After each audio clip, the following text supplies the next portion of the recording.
asking for it. The first time it ever happened in my life. Don't get used to it. Okay, well, it looks like we have people joining.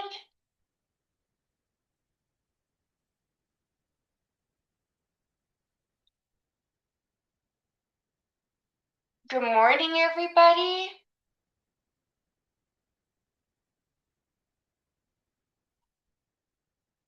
Okay, we can go ahead and get started because we have a lot to discuss today. I'm gonna go over everything pretty quickly. I'm not sure who EGA 224 is.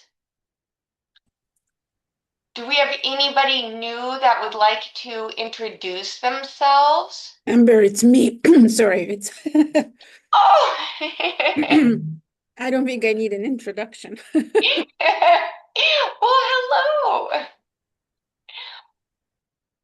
If we have anybody that would like to introduce themselves, please let me know.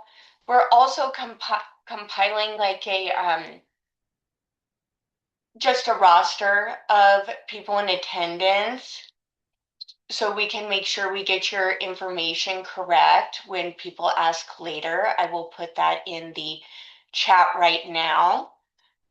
If you would like to check and make sure you are represented. There are some funding opportunities right now through Simons and the American Epilepsy Society. I will send that out in my wrap-up email for our call. And 2026 is going to be the year where we form a strong infrastructure and basis.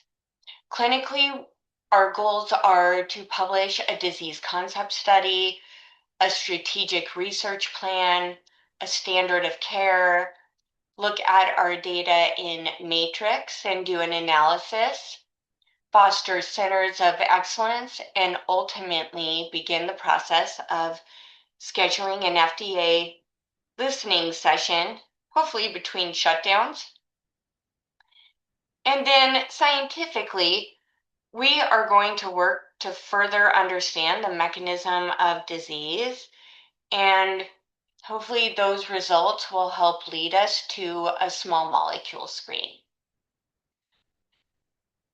As far as our lab goes, we're really looking at developing an inventory of what we have currently, but more so a wish list of where we need to go. And that truly is the focus of this phone call today and next month. We'll be talking about what we have in combined brain and efforts we can do along with combined brain for proteomics today. And next month, we'll be discussing fancy mouse models we could make, but like what's practical, and that will be a group discussion. We do have a lot of resources through Combined Brain and a biobank, and we also have our resource spreadsheet, which shows everything we have, including our mice, their phenotypes, overview of our labs throughout the world, assays, and I'll attach that to the email I send out. I always throw this out there. We collect data in Matrix, and that data is available. It also has its own IRB. Our symposium this year will be October 7th in Philadelphia. We plan to do blood draws and actual on-site EEGs through Combined Brain, which is pretty cool. Before I introduce our speakers for this month, does anybody have any questions?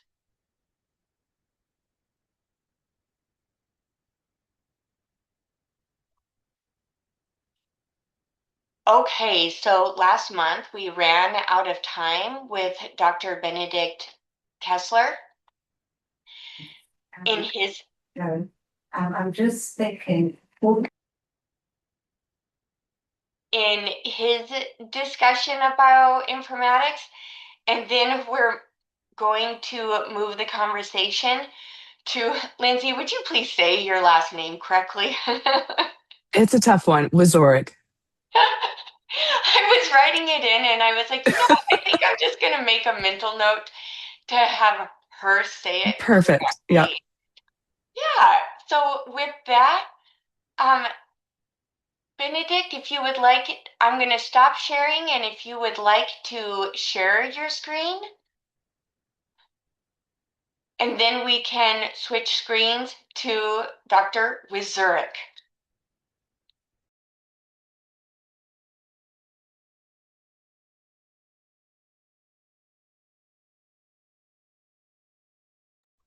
we basically start small with. Can you see my screen? Okay, let's start preparing the different sections of the slide. If you can see my screen. Getting everyone who's going to present in that section into a room. I do. I and then have say, noise, but I what we can't have figure said. out who to. Can you make your presentations with this? Does anybody understand where that noise is coming from? Yeah, I think, can you hear me okay? Is that all right? Yes. Okay, good. Because I have someone behind me who's also talking, so I Oh. just going to go on with the presentation. So if you can see the screen, the idea is to show you 3 or 4 more slides on the question about what do these mutations do? So what do USP7 mutations that were identified through bioinformatics analysis and gene sequencing, and many of these have been found in some of the Hao-Fountain Syndrome patients. What do they actually do? How do they affect USP7 or ubiquitin-specific protease 7 function? And I'm very fortunate to profit from the fact that we've got Irina Bezonova on the call here, and also Sarah Burlake. Irina from the University of Connecticut and Sarah from in Boston, Harvard Medical School, who actually looked exactly into this and published that recently in PNAS, in one of the scientific journals. And because the question was about bioinformatics analysis and looking at these mutations, I thought for the last 3 slides, I'm just going to show you some of the data that Irina and Sarah have presented in their paper. And since they are on the call, Irina and Sarah, you're very welcome to chip in if I forget something or I'm not quite clear in how I present it. I think the goal here is to really make not go into all the scientific details, but to highlight some of the critical mutations and explain how we think these mutations affect protein or enzyme function. And I was also in contact with Bo privately, and he was particularly interested in one mutation, which is M225I. You can see that here. So methionine 225 to isoleucine change, which is, if I understand that right, Bo, is the mutation that was found in a family member of yours, I think, who with that mutation. So you can see here on the top panel, panel A, this is a graphic representation of the protein USP7 with different colors. So you can see here in blue, this is called catalytic. Catalytic means that this part of the protein, this stretch of the protein, is very critical for enzymatic function.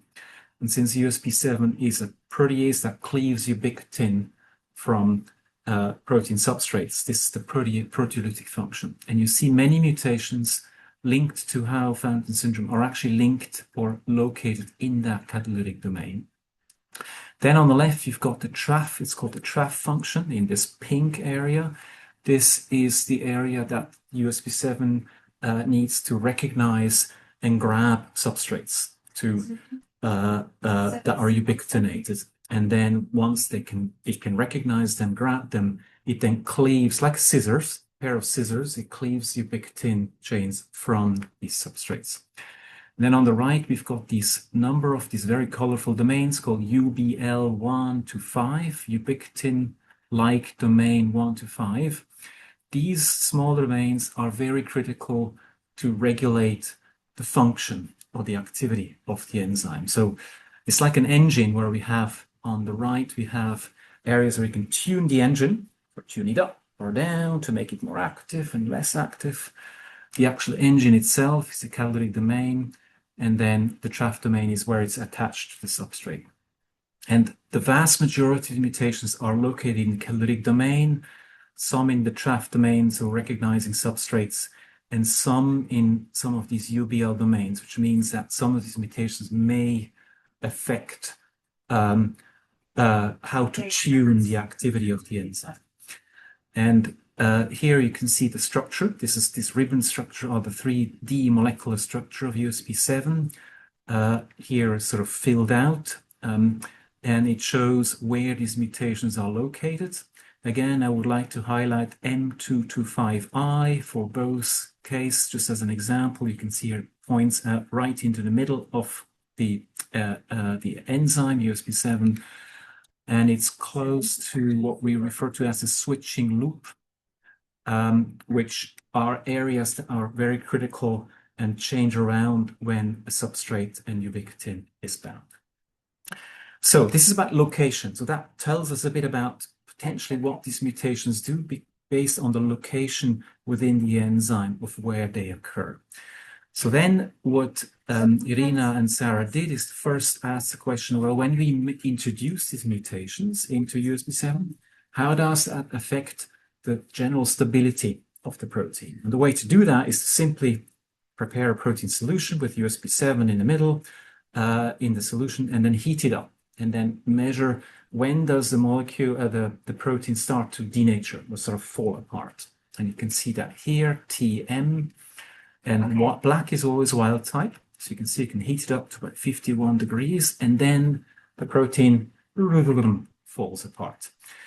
And many mutations don't do much, but you can see here that some mutations introduced dramatically affect stability, thermal stability of the molecule here, including M225 here in yellow, that sort of slightly reduces the maximal temperature, and some mutations really affect the stability of the entire protein complex, just falls apart at much lower temperature. So then we can also test the enzyme function in other ways. So since I talked about the catalytic domain, this is the engine of the USB7 enzyme. So the catalytic domain, you can actually measure this using KCAT, KM. These are enzymatic terms for enzymology. And these are assays that allow you to test how active is the enzyme. And as you can see here, the design of the experiment is always the same. So on the left side, you've got wild type, WT, which means wild type. That's the normal version of USB7. And then in colors to the right, you've got different mutations. So again, I like to highlight M225I just as an example here, the yellow one, because it needs to peek out. But there are many more mutations that have been tested. And then FL USB7 means full length, so the entire protein. And then on the right, you have just the actual engine itself, the catalytic domain, which is a bit shorter version, referred to as USB7 catalytic domain. And you can see just by visual inspection that if you start here, the wild type is quite active, and most of the mutations actually do affect the enzymatic cleavage activity quite clearly using the KCAT. But the actual enzymatic kinetic is quite complicated, and it seems to be different if you just look at the catalytic domain itself, so the engine itself, or the full-length protein. And that means that actually elements outside the catalytic domain are very important in tuning the actual enzymatic activity, and these mutations have differential effect on it. Most mutations make the enzyme less effective, but there are some examples, and I would like to highlight this one here. So the green one, which is a mutation that seems to increase it, and also just for the brevity of this presentation, also if you look here, the pink one dramatically increases the catalytic activity as compared to wild type. So wild type is about here. Most mutations tone that down. Some mutations don't do anything, and this one, boom, shoots it up like that. And to understand exactly how that works, one needs to do many, many more experiments. But one way to do that is to measure how much, what's the ability of these mutations to bind ubiquitin. And that is shown here. So, for example, we can look at ubiquitin binding as a matter of concentration.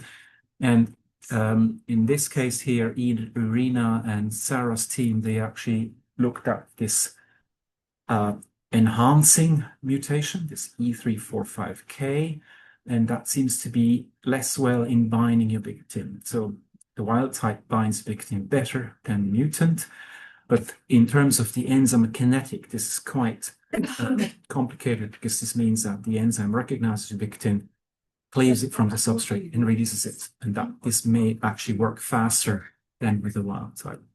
So these are just some examples of how we as scientists can go about and understand what these patient-derived mutations actually do in terms of USP7 function.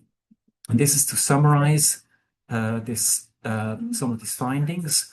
So what do these pathogenic variants of USP7 do, and how can they be corrected using a small molecule that Sarah and Irina identified through a screen called MS8, which is a compound that can actually activate USP7 activity.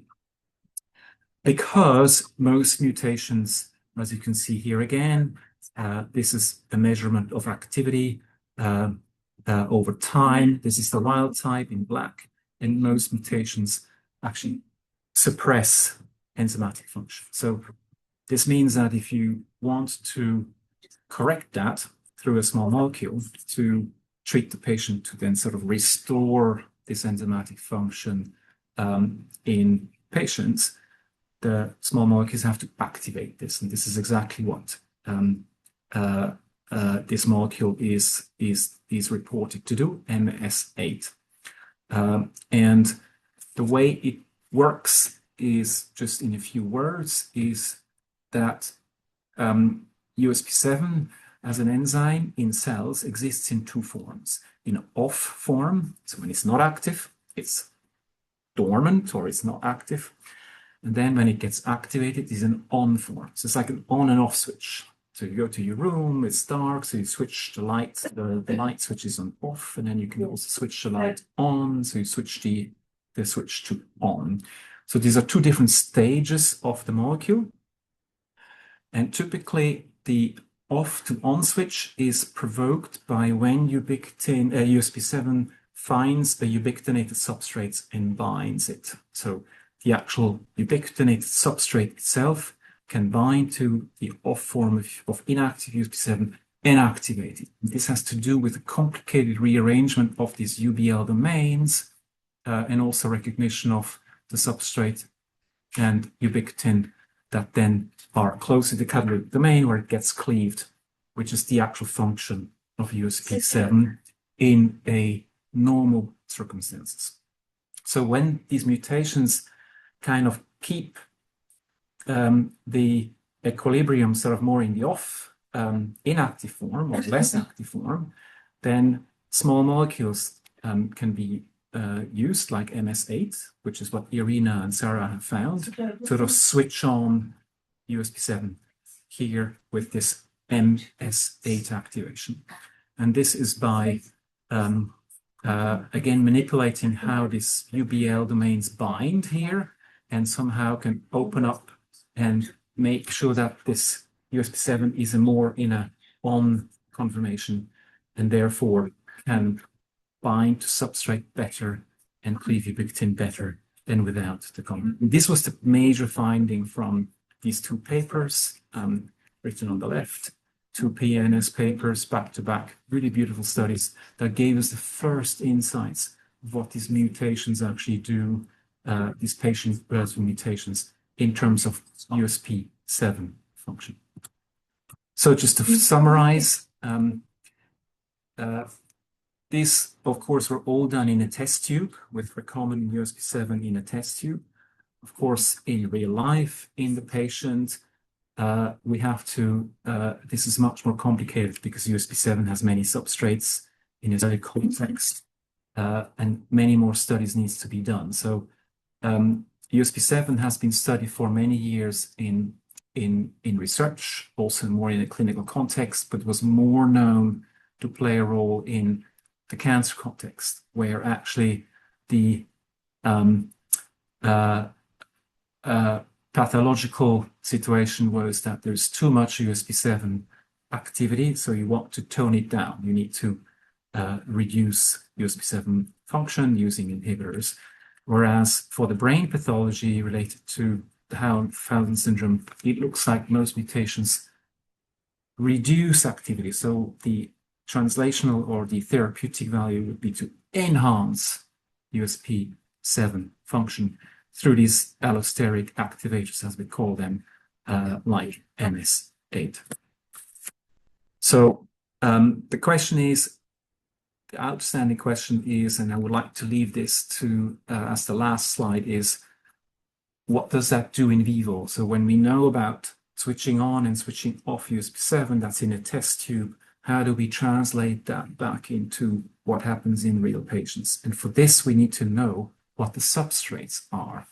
What actually are the substrates that USP7 acts on in, let's say, patients' brain cells and so forth. And this is my last slide on bioinformatics, because that was the idea. Amber asked me to talk a bit about bioinformatics tools, and here I used a AI tool to ask the question, well, can you give me information about USP7 targets that are essential for brain development? Because this seems to be one aspect which is perturbed in patients. And there are a number of protein targets that come out that are affected by USP7 dependent ubiquitination, and therefore it affects their stability and function. So this is like sort of a spiral network going up from USP7 that's mutated, but then that then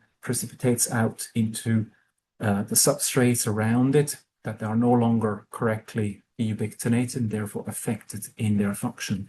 And that, I think, is the next level of research that we need to do to understand how these components are then altered when USP7 is not functioning correctly. And then ultimately, when we restore USP7 function, can we then also restore their function to in the context of neuronal cell development or brain development in particular. So basically, and I think this is my last slide to just thank all the people who have been involved. So a lot of the work was done by a very capable postdoc in the lab, Adam Pinto Fernandez, who now has his own group, and he's a group leader now, has his own team. And then a lot of the work that we've done on USP7 is also with Andrew Turnbull from the Crick Institute in London, a structural biologist who also helped us to identify the USP7 structure and identify inhibitors. And I don't list them here, but I would like to also thank people in the group, and of course also Sarah Berleg and Irina for their seminal work on these USP7 mutants that I just showed you in the last couple of slides in this presentation. So thank you very much for your attention. That will be the end of my presentation.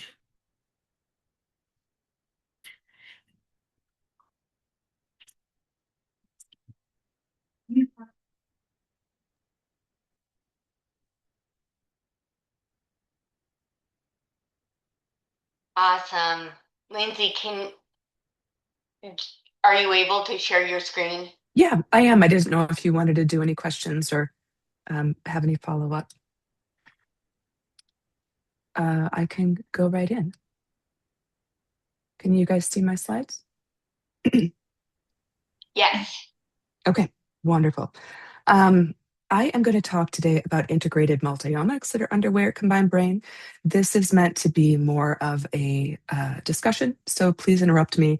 I'm also going to shorten a few things just for the sake of time and just to allow us for a little bit more time to answer questions and those types of things. So my name is Lindsay Wieczorek. I'm the CSO and the Biorepository Director at CombineDBrain, and thank you guys for having me today. See if I can advance here. Okay, so when Amber asked me to talk, she just asked me that you wanted to evaluate the knowledge, where you're at, the tools that you have, and where we need to go from here.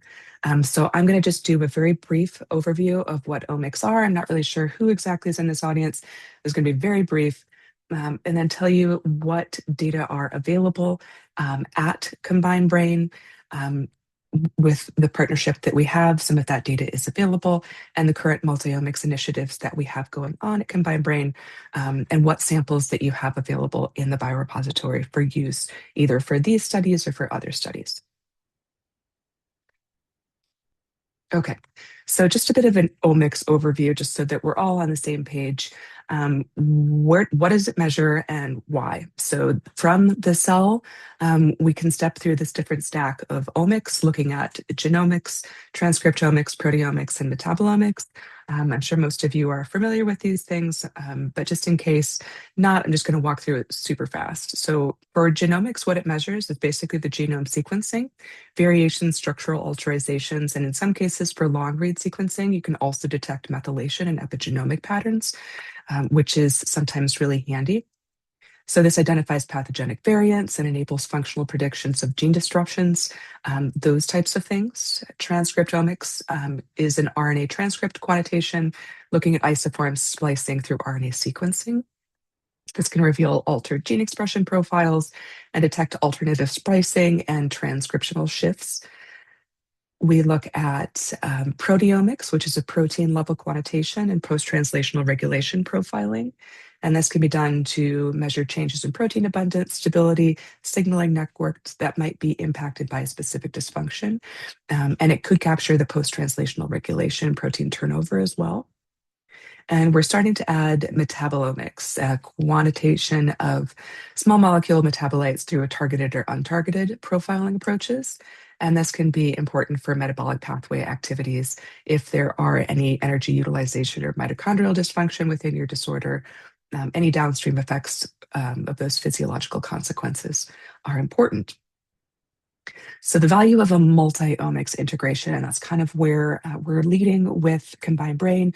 We have done quite a bit of work within the proteomic space, so evaluating the proteins that are expressed and primarily in plasma, but understanding this different stack of omics is really important because no single omics layer captures disease biology, and the integration of these different data sets within a single patient, preferably at a single time point, reveals regulatory network disruption and other things that other factors that wouldn't necessarily be present or necessarily readily describable within a single data set. So this enables discovery of convergent biological structures and the cause for downstream effects of regulatory dysfunction. So that was a very brief overview. And just going to say, if you're interested in doing this, there are data sets and resources available at CombineDBrain that are available for you to leverage. So that's what I'm going to spend most of the time talking about here. Just to give you a background on what CombineDBrain has done and what's available. CombineDBrain has completed 2 proteomic studies and has an integrated multi-omics study underway. So these data sets provide a really robust reference framework that you can leverage for future studies. So going into those 3 different studies that we have available, we've done a large plasma proteomic profile of different NDDs, neurological neurodevelopmental disorders, with a plasma proteomic profile. So we evaluated plasma from 520 individuals with rare neurological disorders, along with 173 healthy controls. So almost 700 data sets are available. And these were samples that were collected from individuals from 35 different neurological disorders. So this really does help with a cross-disorder understanding and comparison if you're looking for similarities that might be associated with a specific treatment outcome or that type of thing. That information is available in a cross-disorder platform. The assay that we used for this was a SomaScan. It was 11K, just that very large assay, to look at 11,000 different protein expression levels. There is some new LISA data that's available for that. For the new LISA data, we were focusing on the CNS panel, which is a much smaller, more focused panel, just looking at CNS markers. This project is complete and the publication is in internal review. So once that data, that publication is available, we can provide that if you're interested in exploring some of the findings from that study. We're also going through the stages of having working groups and different roundtables to discuss the handling and analysis of this data, and different approaches that we could take to kind of advance next series of experiments and form our next steps. So the data sharing status of this data set, this data can be available through data sharing, but the data sharing right now is pending either the publication or an amendment. This data was generated in a pre-competitive platform approach. And the amendment didn't specifically outline data sharing with academic partners at that time. So we're going through and doing an amendment process to make sure that we can provide that to additional researchers. Access is granted through a data access request and a data use agreement. So if this is data that you're interested in accessing, that is something that can be made available. For your reference, this isn't meant to be... I think we have a question. Oh, yes, please just come off mute and interrupt me because I can't see your the chat or the hands. Perfect. Yeah, exactly. You're, I think, addressing my question with next slide. So Oh, okay. my question was which were included. So this is just kind of a reference. I'll provide all the slides for your review, but these are the disorders that are in the data set that we have. So this is the 11K SomaScan data set that we have available for comparison. If there are diseases or disorders in here that are similar to yours and you'd like to do a direct comparison, data is available from this set. Any other questions? But you don't have USB7 models or like Hao-Fountain or Prader-Willi or any of those, right? Prader-Willi, yes. I don't believe there were any Hao-Fountain samples in this first set that we did. So Prader-Willi is included? Yep. Oops, here. Number 25. Oh, okay, got it. Since it's multigenic, they couldn't put a gene name, so they had to just, call it PAT15 because there's not one gene to name. But they also have some UPD people, so that's really nice for us to compare. Yeah, that's great because we have similar platform data from the mouse models, so we would be very interested to cross-analyze this. Okay, great. Yeah, so yeah, I can follow up how to submit to get the access to the data. Perfect. If possible. Okay, thank you. Yeah. I'll drop my email in the chat after this. Okay, so this is plasma proteomic data that's available for individuals with neurological disorders and their associated controls. The controls were family members in this case. So that is just kind of really helpful to know that there are 170 something control samples available for the SomaScan data set. This just really helps provide a baseline for understanding smaller numbers of individuals from neurological conditions. There is a really good baseline data for controls. A second pre-competitive study that we have completed is with plasma and matched CSF, and these are all for control samples. So as groups are getting into wanting to understand what the proteomic profiles are within CSF, there is not a lot of control data. There's not a lot of control CSF available. So we have done an analysis with a collection of these samples.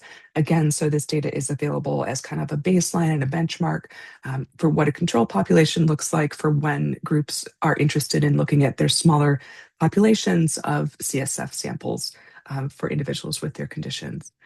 So for this study, we evaluated time-matched CSF and plasma samples for 35 individuals, plus an additional CSF samples for 9 individuals. So the plasma and the CSF will provide a nice comparison if you're identifying within your population with plasma proteomic data that you have a certain biomarker. Using this data set, you'll kind of be able to understand what the relative levels of expression may be within the CSF. So this will be helpful in that regard. The participants for this sample were collected from individuals that were undergoing standard surgical procedures. They were not from any of the known neurological disorders within the COMBINEDBrain network. People aren't undergoing CSF collections if they're perfectly healthy. So there is some information that's available for these individuals, but these were different conditions like tethered spinal cord release, those types of things. The data that's available for this is a SomaScan 11K assay. Again, the same data set was done for the plasma proteomics. We do have some data from a partner on mass spec analysis and are determining how that may be shared in the future. So this project was just very recently completed, and the data analysis is in progress. The SomaScan data, again, is available through a data request access and a data sharing agreement. Does anyone have any questions on CSF proteomics? Okay. The next study that we have, which is currently going on, we are doing, which just received an award from Chan Zuckerberg initiative, now BioHub, to do a study that we've labeled as COMBIOmics, which is a clinical genetic biomarker profiling across rare disorders. So the goal is to accelerate biomarker discovery and clinical trial readiness for different groups by integrating analysis of biological and phenotypic data. So this is funded for 13 different disorders. Those disorders are shown here. So again, after this is complete, that information will be available. The participants for this study, there's 20 individuals per neurological condition that was just shown, and 30 unhealthy controls. These are the different types of omics, basically those that I just went over before: plasma proteomics, single-cell RNA sequencing, whole genome sequencing, and we're looking to pair this with patient-entered phenotypic data through natural history studies and other collected NHS data. So the NHS data that we're utilizing for this study would be entered through our Matrix portal. Required surveys for this study are shown here: the ClinGen Health Development, Vineland, PELS, and the Diet Survey. We're encouraging people to provide more information, and ultimately, if people want to continue to fill out those surveys, the more information that's available for these participants to pair back to their biological data, the richer that data set will be. So the timeline for this project, and just thinking about potentially participating in some of the omics studies, the project is funded through 2028, and omics will be processed in batches. So our first batch would be sent for processing relatively soon in 2026, Q2 2026. We're going to be sending samples out for the proteomics, transcriptomics, and whole genome sequencing. We're going to allow communities quite a long length of time to collect additional samples and plan on sending an additional batch of samples towards the end of 2027. So analysis in this multi-omics way will help us understand shared or disorder-specific molecular signatures, linking that cellular state and circulating proteins with genetic variants and clinical features. These results might identify biomarkers, certain druggable pathways that either are specific for the disorder or shared across disorders to kind of inform future clinical trials, molecular subtypes that can be used to guide future precision therapies, and so on.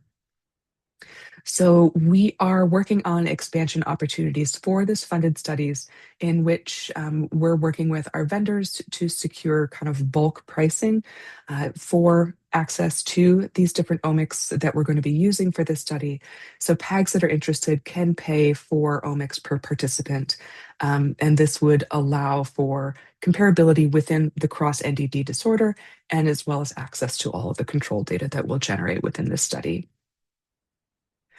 These are the negotiated pricings, just to really, see if you're wanting to leverage some of these opportunities through COMBINEDBrain.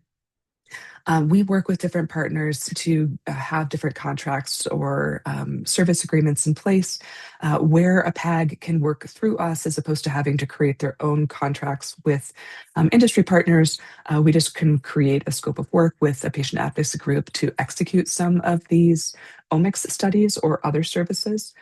These are the omics studies that we are currently working on facilitating, as well as the pricing for those. So this includes the direct assay cost plus a distribution fee for COMBINEDBrain for use of that specific sample, not including the 75% of the distribution fee that would go to the patient advocacy group. So this is kind of what the pricing would be for patient advocacy groups, or if the patient advocacy group wants to waive the distribution fee of that sample for a certain academic partner.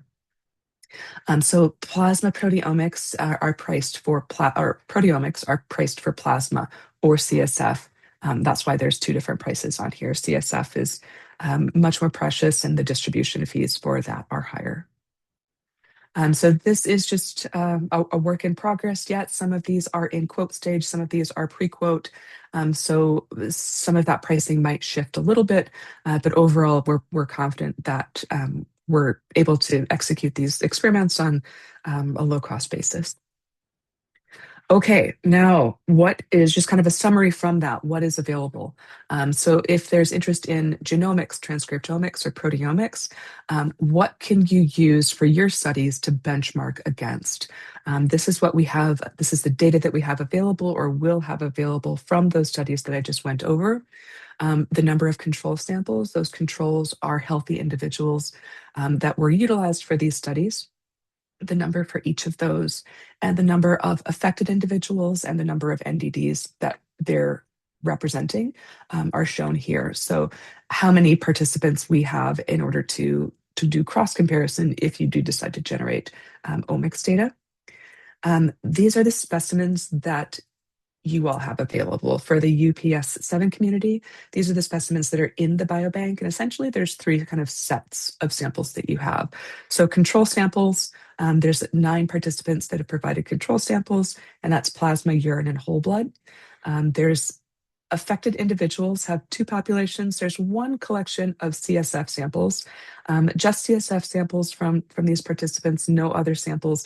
At least I wasn't able to link them through their IDs to any of the other participants. Maybe we need to go back through and look at that. So the CSF samples, that's a very valuable collection.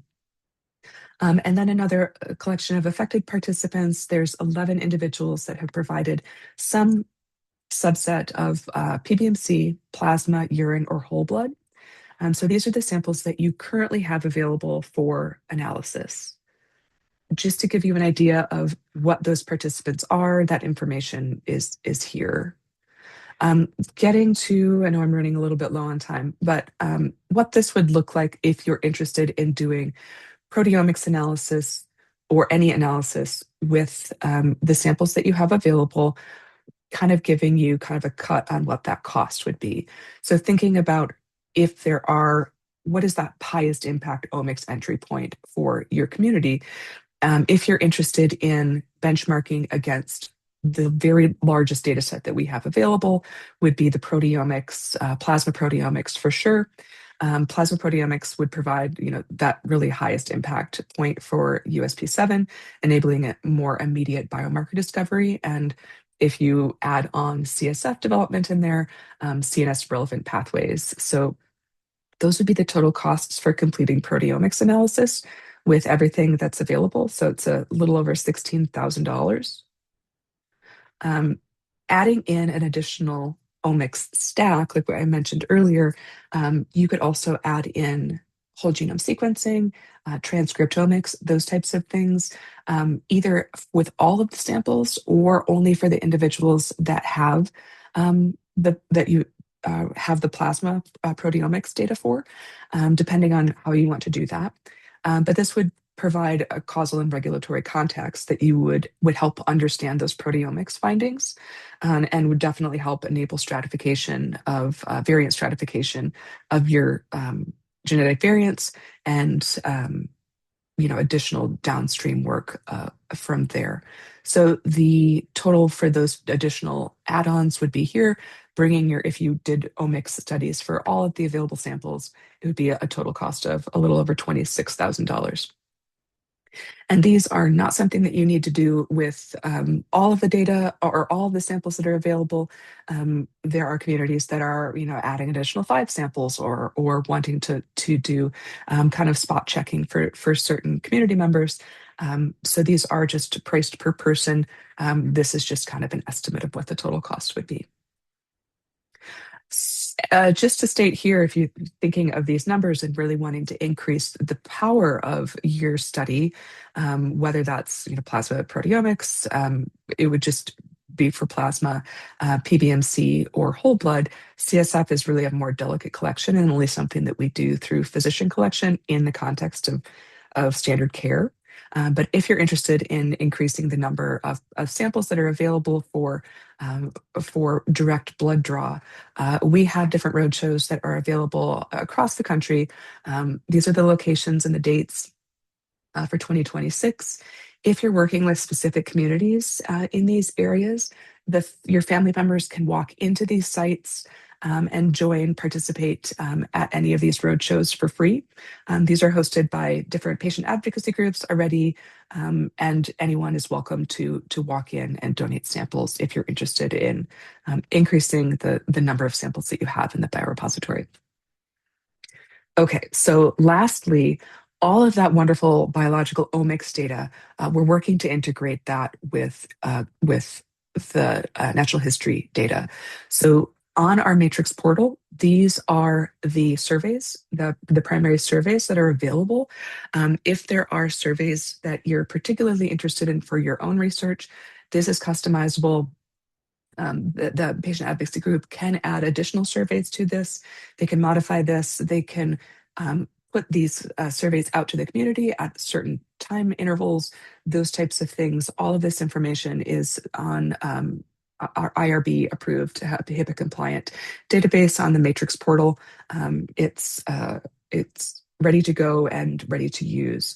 There are other integrations that we have. Electronic health record integration. We're encouraging all of our community members to be able to integrate their electronic health record to have that data for cross-analysis. And we're also expanding the capabilities of the Matrix platform to include things like an EEG bank. And we're also doing EEGs at roadshows and trying to figure out if there's feasibility for doing that in-home. Okay, I'm just going to end here just to saying this is the global picture of what we're doing within COMBINEDBrain and trying to link the molecular domains, all those omics that I just mentioned, with the clinical domains, whether that's natural history studies, patient-reported or caregiver-reported outcomes, electronic health records, EEGs, which we do have a bank for, understanding medication use and real-world outcomes, to create kind of this combined mechanistic and clinical convergent view of what's going on within the disorder, to jump from there to be able to address different questions and hopefully meet different clinical and drug development needs. I'm going to stop there, and I think there's only 10 minutes left for a discussion, but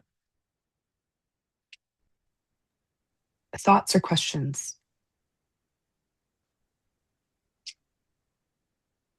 I just want to maybe jump in and highlight how important this is, I think. So thank you, Benedikt, for summarizing how complicated this is, right? And for real need of going towards omics approaches from here. I think it's something that we really, really need and really miss. So I think this is really important. I have sort of practical questions.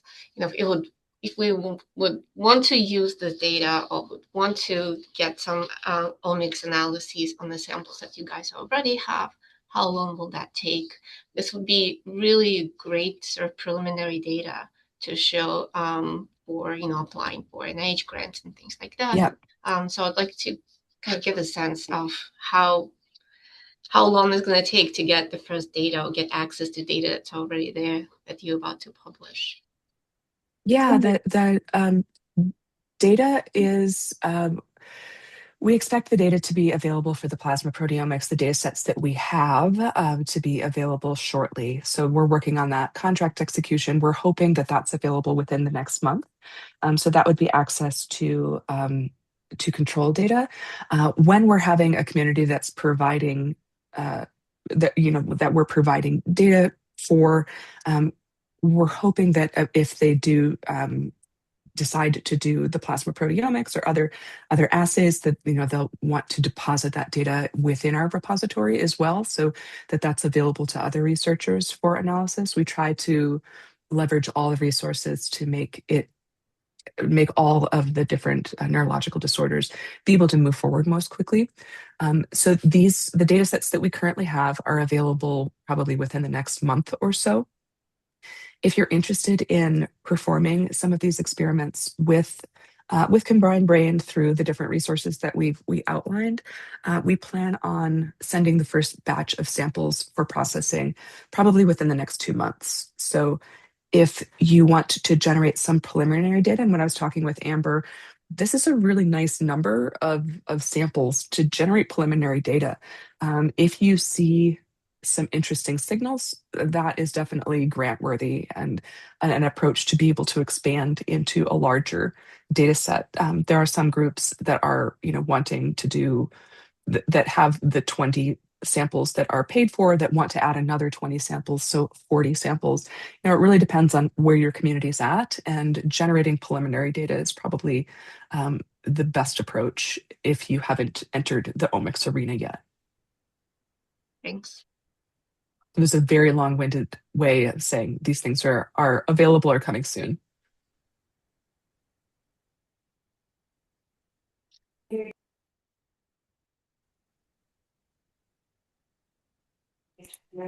Thank you for this presentation. That was quite interesting. My question was about when you're generating this data. We don't hear you, Benedikt. Benedikt, I can't hear you. Can you speak up a little bit, maybe? Sorry, I know you've got background. Yeah, is that better like this? That's better. Yeah, perfect. Just a question about data available for publication. Are there any restrictions to publish the data? Or is that proprietary to your clients when you pay for it? I'm just curious about how you handle publication policies with your data. Yeah, I think, and I would have to go back and check on our, let me see if Terry Jo's on. She probably has it off the top of her head. I don't see her here. I think the limitations on publication were that there was a right to publish first, and then after that, the data was available. Let me confirm with that before those guidelines would be outlined in any data sharing agreement that we have. But I believe they are available to publish on as long as we've already completed the right to publish first, which we are with the plasma proteomics. There is a manuscript in review for this large data set here, and we expect that to be going out to co-authors for review and then submission soon. The CSF data, that the contract for that was much more open as far as data sharing goes, and that CSF data is available for sharing without those restrictions. Thank you. To follow up on Irina's question, and I totally agree with her that it will be so important, so valuable for us, this omics data. So to make things clear, we're talking about raw data. We're talking about data generated for proteomics and single cell sequencing, no analysis. So we have to handle the data to analyze them and understand and compare them to other neurodevelopmental disorders, for example, right? Yes. So that data would be, essentially we're facilitating the execution these assays, and that the analysis of that, however you want to analyze it, that will be provided for you. There are overarching studies that we're analyzing the data for.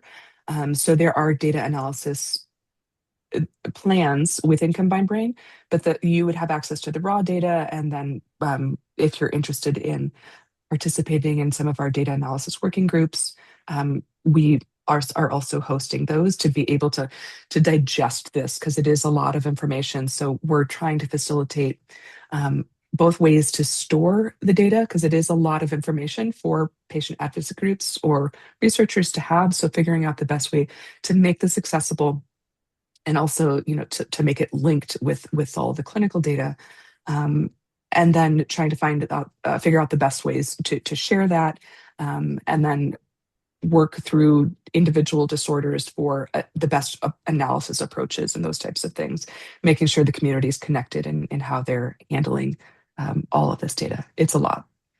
And we are open to suggestions if anyone has them. For sure. So to follow on the question of Irina, like data will be available like quite fast after like processing the samples, but analysis will take much more longer and will require probably like different people like making this analysis, especially like if we want to differentiate, for example, the loss of function mutation and the gain of function mutation, for example, overview of the differences in terms of that. Okay, thanks. Yep.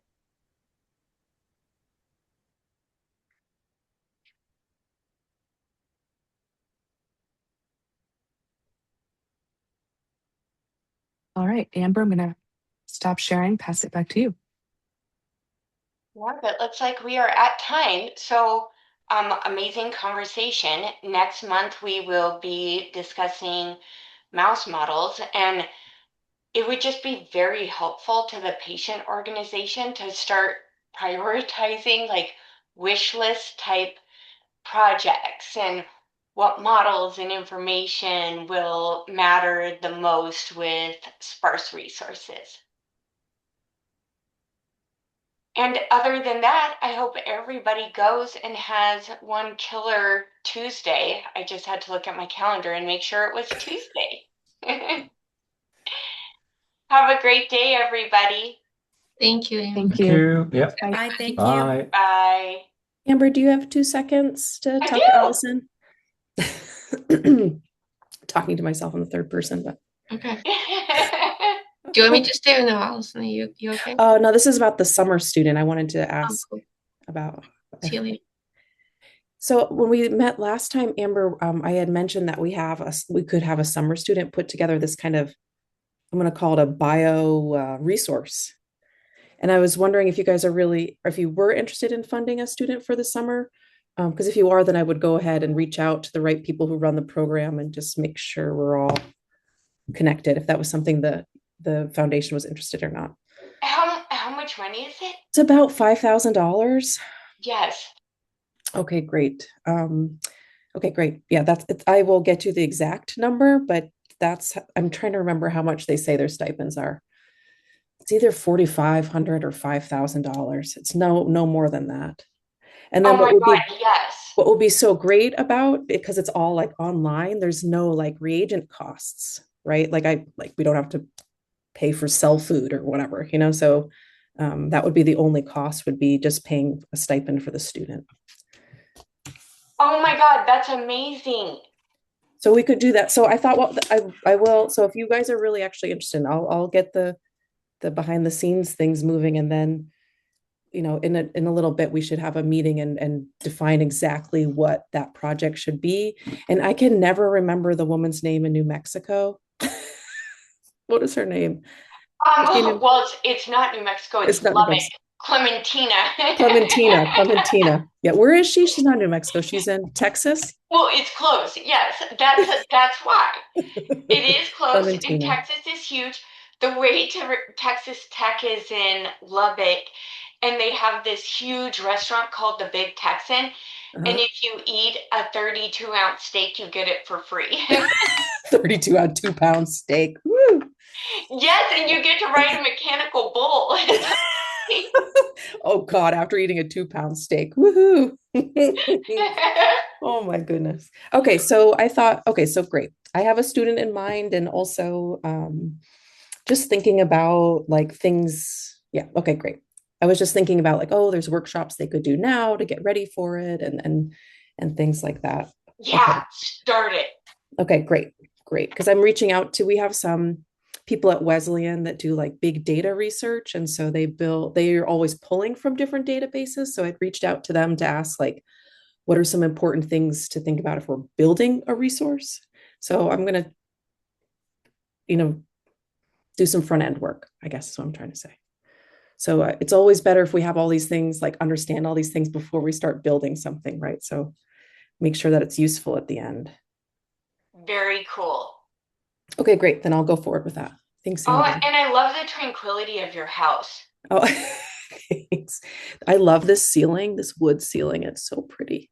Oh my God. I was just going to pretty it is. say, this So looks pretty. like HGTV. You can't see the rest of the room. We moved into this house a couple of years ago, and my husband and his brother, they did this ceiling. The upstairs bedrooms had like a drop down ceiling, like in an office building with those funky like tiles, It was like, I was like, our house was built in the 50s, so it's really a lot of wood and beautiful. It's funny to have those like, funky tiles. So anyway, they put in this wood ceiling. Ooh, retro. I know, it feels like a cabin up here on the second floor. But anyway, I'm home. We got a huge, I don't know if you saw in the news that Connecticut got like 2 feet of snow. So I'm home with the baby today. The schools are closed. All the schools are I didn't know closed. you had a baby. He's 20 months. So he's still a baby. He'll be a baby forever. But yeah. Oh. I know. I can hear him downstairs playing with my husband. He's so sweet. Anyway, that's all. I just wanted to check in before I start doing all the things. That was something you guys are interested in. Okay, sounds good. Have a good day. Thanks, you too, Amber. Bye. Bye.